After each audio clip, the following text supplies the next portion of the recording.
We're here today to do our thing for Dr. Martin Luther King.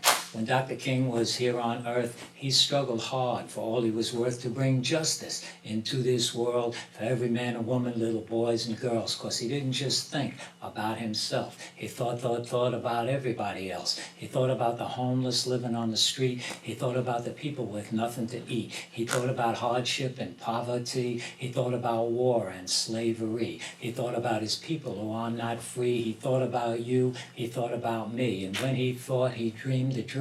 His dream was for every single human being, but he was much more than a dreamer, you see. He made our dreams reality. Much more than a dreamer, you see. He made our dreams reality. And because he fought discrimination, he had a hard time in our nation. Because he stood for people who were poor, rich people hated him more. And the government of the USA, they tapped his phone each and every day. They opened his mail, bothered his wife. In the end, they took his life. So today we remember Dr. King. He gave his life, he gave us everything. And he was much more than a dreamer, you see. He made our dreams reality.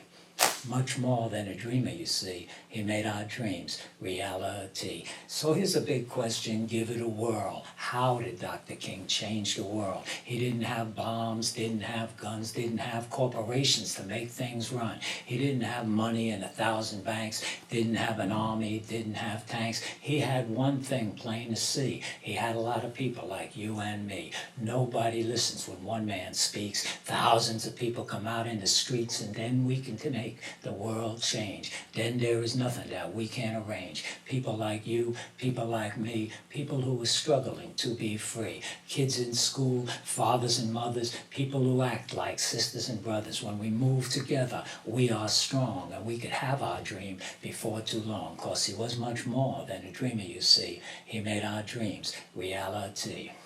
Much more than a dreamer, you see. He made our dreams reality. So if you honor Dr. King in your heart, I'm going to know you're going to start to carry on with the work he did. You might be a grown-up, you might be a kid, but if you're going to do what you know is right, try real hard with all your might to change this life that we live in, where the world turns by the color of the skin. If you stand tall for people who are poor, you're going to feel more love in your heart, peace in your mind. You're going to have a hell of a good time. You'll be feeling fine. More and more, you will know what you're living for a world of friendship and all good things, where the children laugh and the people sing, where justice rolls and freedom rings. Happy birthday, Dr. King. When justice rolls and freedom rings. Happy birthday, Dr. King, because he was much more than a dreamer, you see. He made our dreams reality.